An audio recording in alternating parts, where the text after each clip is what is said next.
Hi friends, this is Narendra from Naren System Talk. Today I am privileged to talk about the great Indian saint, the revivalist, the youth icon who told youth empowerment is necessary for all the society of all nations. The youth are the cornerstone of any society. They are the empowering block. So, having said so, this great saint was instrumental in bringing Vedanta and other philosophies to West, and also wanted to uplift and did many social activities to do so in his own country, which was riddled with poverty at that time when British were the occupants. In 1863, this uh, prodigy of a man, this saint was born as Narendra, 12th January 1863. That is also observed as Youth Day, but also it falls under Makar Sankranti. So, Vivekananda was born as Narendranath to a well-to-do parents. His father was an attorney, Vishwanath Datta, in Calcutta High Court, and mother, a pious house lady who taught young Narendra the stories of Ramayana, Puranas, and moral stories. And Narendra had his own imagination rekindled, and he went into his own world. And he is also said to be influenced by these thoughts initially, and he was attracted towards God and spiritual ideas. He used to meditate in front of the idols of Rama, Krishna, and Hanuman deities. And going forward in his teens, also, he was very good at maintaining physique. He was doing gymnastics and exercises, hatha yoga, and so on and so forth to maintain his physique. He was well built and was also very strong and good in memory power. He is said to be very good in memory power. So, this boy who later from Presidency School went to admitted to New Scottish Church College, Calcutta, studied logics and philosophies in Western logics and Western philosophies, and he completed the fine arts, that is Bachelor of Arts.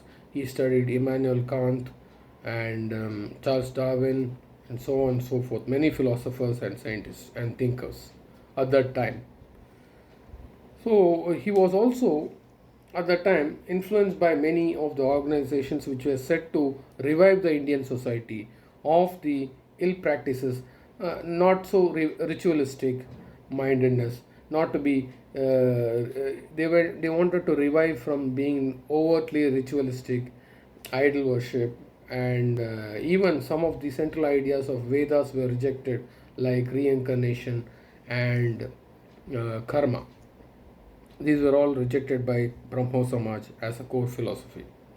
So they were into Unitarian transcendentalism, which is a new American philosophy found in from the American continent.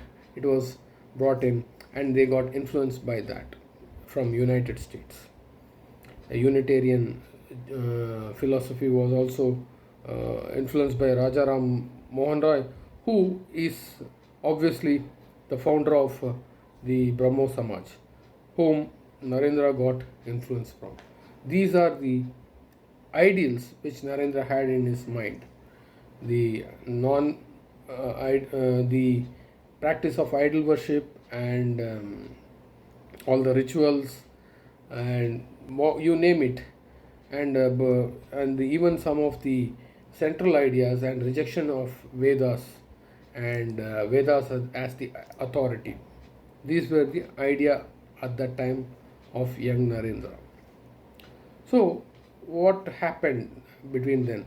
Narendra was inquisitive not just of this, he was also having some of the philosophies of Vedanta. He was inspired by Shankara's Advaita philosophy, where some totality of creation is Brahman or God himself, who was Nirguna. So These philosophies interplayed with him. He is said to be also sometime into Freemasonry, which is actually said to be a secret society, but it is not. It is one a kind of practice which is also came from United States. It was influenced as a new age. What do you call spiritual movements?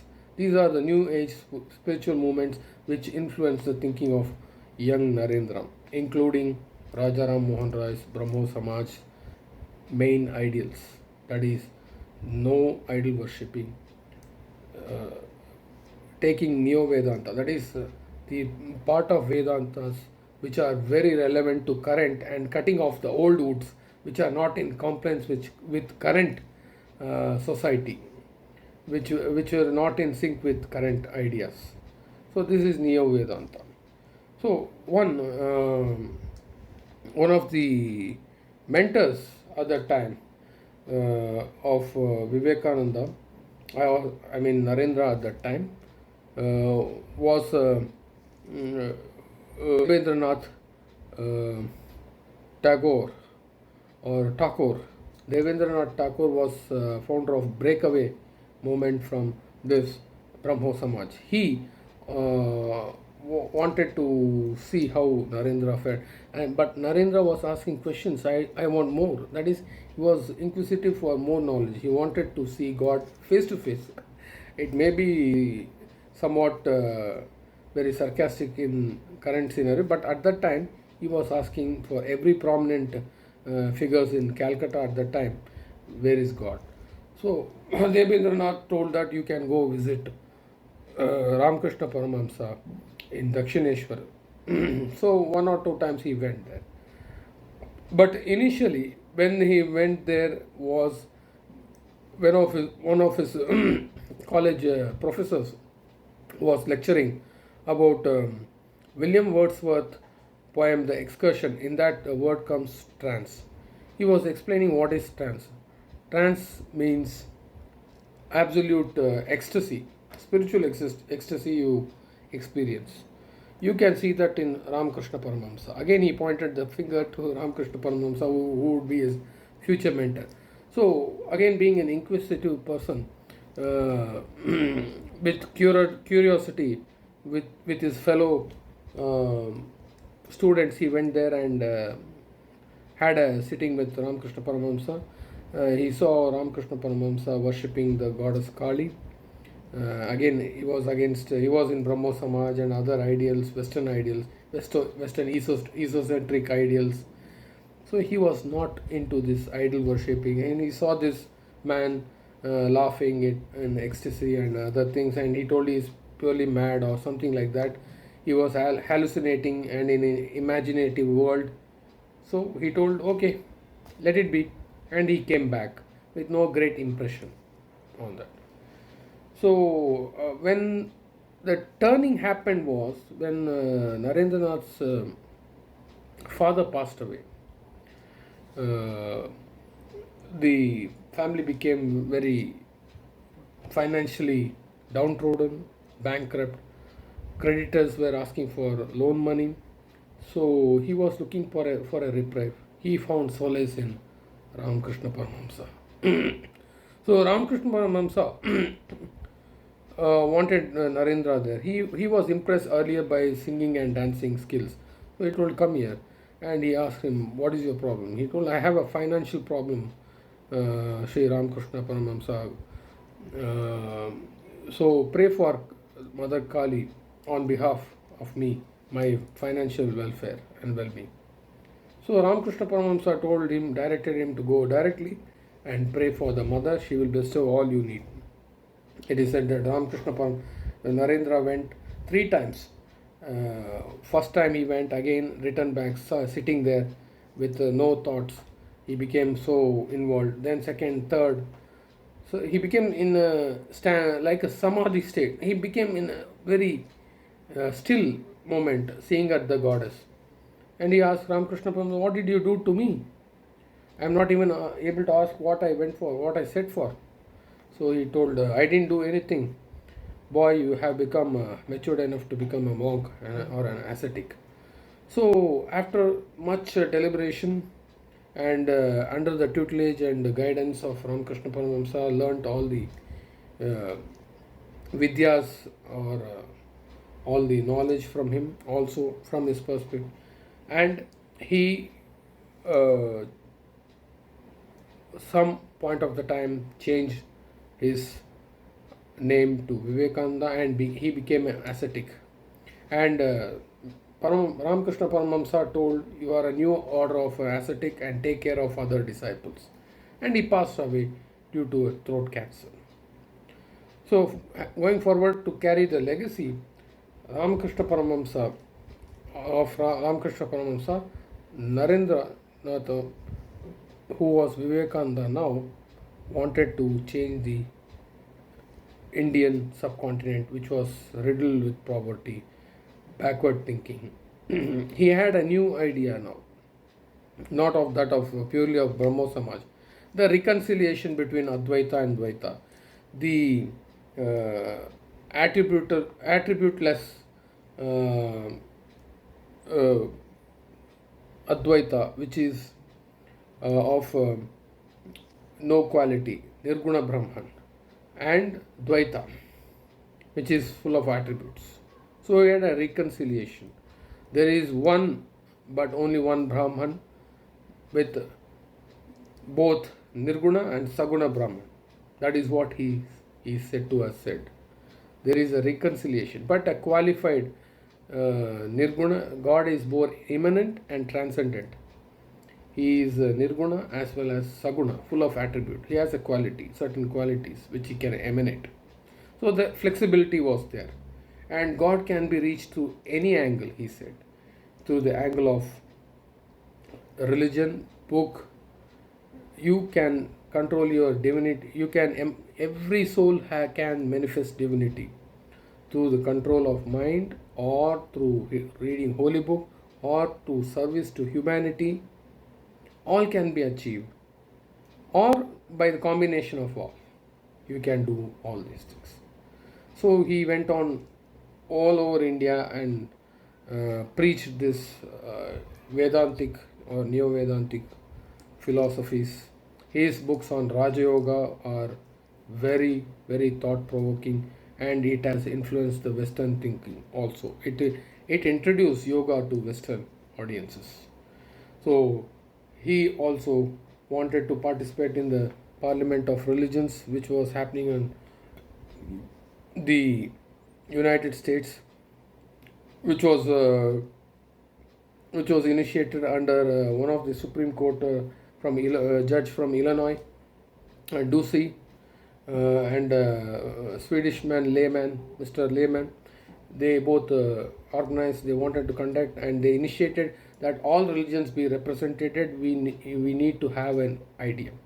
So the Parliament of Religions occurred, but Swamiji was without any representation. To be a representative, we need a bona fide, be from bona fide institute. So Swamiji then wrote a letter to Harvard professor Henry Wright to give him a representation or for delegation to represent. So Wright wrote that do a sun need credential its right to shine? That is what his reply was. Anyway, one Mr. Mazumdar from Brahmo Samaj, his earlier affiliations, got him into the Parliament of Religions.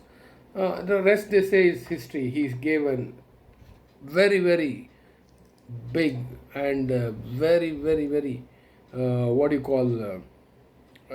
enthralling. He enthralled the public of United States or the people there in that Parliament of Religion by his speeches, and he told he represented the oldest of orders of monk from Shankara, and he belongs to the mother of all religion, which gave the persecuted other religion like Zoroastrianism and Jewish religions the place in India. It is such a secular in nature. So he recited the Shiv Mahimna Stotra, which accept all religions as true, and there are many paths, though crooked or straight, all lead to me. That is one of the stotras he recited in public. So his speech started with Sisters and Brothers of America, and the clapping, the ovation was for 2 minutes. So such was the influence of on his command of his speech, and on the influence on the audience.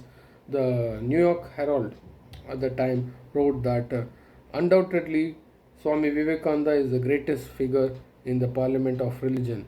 He had such an aura, such an enigmatic figure, and captivating the audience with his oratory skills, that he communicated about his philosophy, which seems to be of a higher realm, higher planes. It is foolishness that we send missionaries to such nation of learned men. And Boston Evening had also said that this is one of the greatest figures which you are seeing. He is captivating by his communicative skills and his philosophies, which are on the higher level. And there was praise all along for Swamiji. And he returned. He was given the lectureship or the co-chair for many universities. He was invited, and he was to be a part-time lecturer on philosophy. He rejected them all, and but after all the work he had done in India, and he also went to Kanyakumari and sat there for meditation for a few minutes. Today you can find a memorial there. So, what some of the interesting facts in his life were some stories, interesting story. One of the American women who was captivated by Swami's presence and his speech and aura told that I want an intelligent son or daughter from you, so I want to marry you. So for that, it is said that Swamiji told that okay, it is fine, but I'll be that son. I'll be your son. I am seeing you as a mother. So that one of the snippets. Again, one Englishman who was traveling with Swamiji, looking at his clothes and everything, he told it is very shabby and it is orange clad. What is this you are wearing? Swami Vivekananda replied for that, in your country, tailors make you gentlemen. In our country, in my country, the character makes the gentleman. So these are some of the words. And he also had some debates with Maharaja of Alwar, where at that time even Maharaja of Alwar was like Vivekananda, was very inspired by this neo-Western thinking. He was against idolatry, worship and rituals and other things. He was getting Swami Vivekananda as his guest. So both debated. So when he was talking about idol worship being not good, and it is a blind belief, what you are doing, Swamiji, do something about that. So Swamiji saw one of the paintings of the Rajam. He told his men, is this your painting? He told, yeah, it's king's painting. So make it, put it down and break it and spit on it. He told that. And king got angry. What is this, Swamiji, you are telling? Like that. So this is the emotion it evokes. It's not the picture per se or the sculpture. It is the deity which emanates divinity through which that people see. That is also a part of worship.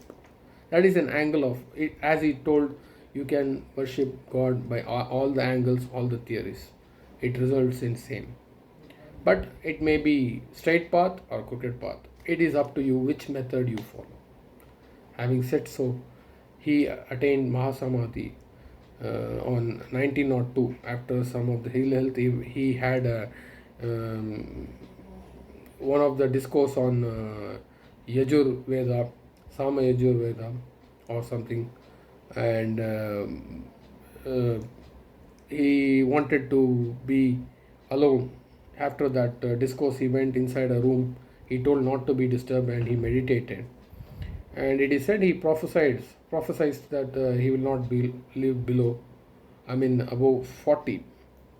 So he anyway went inside and had a meditation, and it is said that his blood vessel had been ruptured.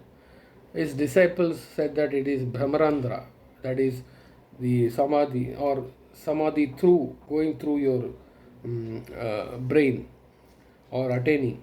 When you attain mukti or mahasamadhi, you tend to have that rupture. That is called Brahmarandra through your crown. So that particular incident. This is the snippets. Some of his great sayings are as follows.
See that. Now, having said this, I am very blessed to say a brief uh, life story of Swamy Vivekananda.